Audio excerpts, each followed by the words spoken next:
क्या नाम है आपका? मेरा नाम आयशा। बच्चे कितने अच्छे हैं आपके साथ? जितने पैदा कर सको उतने अच्छे। इतने बच्चे चाहिए मैं डिसाइड करूंगा, ये गवर्नमेंट डिसाइड करेगी। कानून लाती है तो मानेंगे? बिल्कुल नहीं मानेंगे, कभी नहीं मानेंगे। ये हमारा व्यक्तिगत मामला है, ये मेरे मौलिक अधिकार है। सरकार कोई मेरे बच्चे को खिलाने आ रही है। बच्चे जितना जो इंसान पैदा कर सकता है पैदा करे, और बच्चे के हाथ में नहीं है, ये ऊपर वाले के हाथ में। बच्चे हैं आप? आज हम लोग चर्चा करेंगे भारत की बढ़ते हुए आबादी को लेकर के, क्योंकि यूनाइटेड नेशन के हिसाब से भारत अब विश्व में सबसे पहला स्थान आ रहा है जनसंख्या को लेकर के। तो हम अब आप सभी को बधाई देना चाहेंगे, क्योंकि भारत जो है पूरा विश्व में पहला नंबर पे आ गया है जनसंख्या को लेकर के। क्योंकि भारत की अब आबादी हो गई है 142 करोड़, जो पहले स्थान पे जगह बना चुके चीन को भी अब पछाड़ चुके हैं भारत। बट इस पे बहुत सारे सवाल उठ रहे हैं कि बढ़ती जनसंख्या कहीं हमारे अर्थव्यवस्था पर चोट तो नहीं पहुंचा देगी, क्योंकि जैसे जैसे हमारी जनसंख्या बढ़ रही है, हमारे देश की आबादी बढ़ रही है, वैसे वैसे हमारे देश को संसाधन की ज़रूरी है।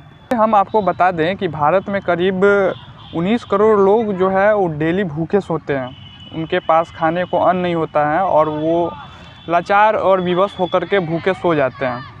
और करीब भारत में 22.40 करोड़ ऐसे हैं जो कुपोषित का शिकार हैं। कहने का मतलब कि उनके बॉडी जो है वो सही नहीं है, सही मात्रा में उनको भोजन नहीं मिल पा रहे हैं, अच्छा तरह के उसको पोषक तत्व नहीं मिल पा रहे हैं, जिसके कारण वो कुपोषित का शिकार है। आपने कभी ना कभी रेलवे स्टेशन हो गए, एयरपोर्ट हो गए, मंदिर हो गए, तमाम बड़े बड़े जगह तीर्थ स्थल हो गए, यहाँ से कभी ना कभी आपने ज़रूर गुजरा होगा।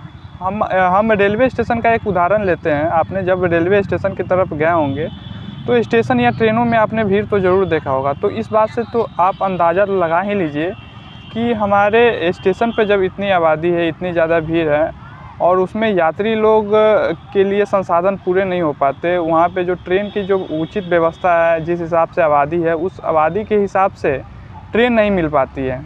बहुत सारे यात्री लोग हैं वो ट्रेन छोड़ देते हैं, क्योंकि उसमें इतना भीड़ रहती है कि वो जाने से डरते हैं, जाने को उनको मन नहीं करते हैं। और जब आप अस्पताल की ओर मुड़ते हैं तो बड़े बड़े अस्पतालों में भी बहुत लंबी लंबी कतारें, लाइनें लगी रहती हैं। उनको इलाज के लिए बहुत दिनों तक उनको वेट किया जाता है। उनके नंबर आने का दिन बहुत आगे हो जाता है और वो अपना इलाज जो है टाइमली नहीं करा पाते हैं। ये किस कारण हो रहा है?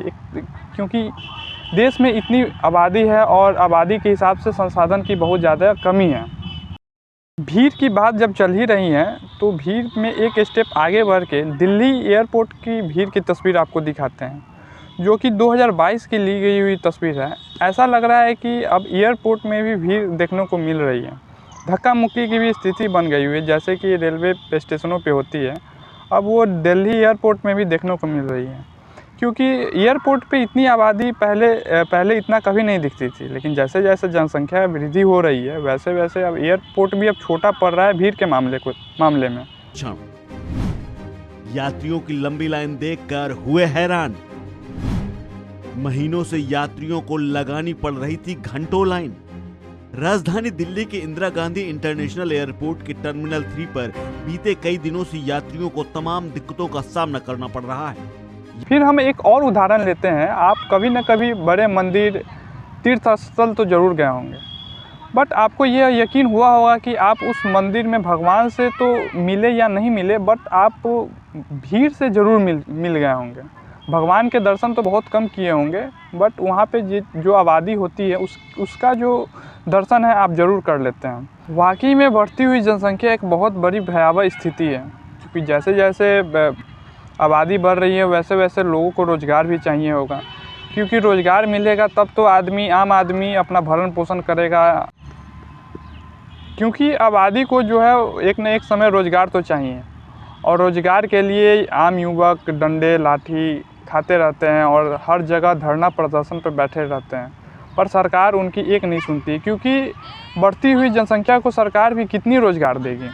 ये तो असंभव है कि सारे युवक को, सारे नवयुवक को भारत सरकार रोज़गार दे दें। इतना रोज़गार उत्पन्न कहाँ से होगा? पर ये एक तरह से बुरी खबर भी है कि अब आबादी धीरे धीरे बढ़ रही है और जनसंख्या के मामले में पहला पोजीशन पे हमारा देश भारत आ चुका है। 2 बच्चे हैं मीठे खीर, उससे ज़्यादा बाबा सिर, यह स्लोगन भारत सरकार के द्वारा ही हम लोग को मिला हुआ है।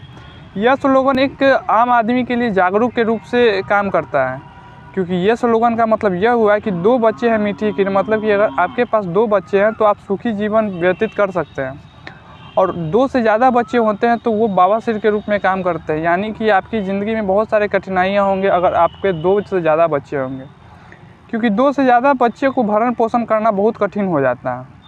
पर यह स्लोगन सरकार जो हम लोग को दी है, ये स्लोगन कुछ खास काम नहीं कर पाई, और ख़ास काम कर पाती तो यह स्लोगन से हमारा भारत की जो जनसंख्या है वो कंट्रोल हो गई रहती।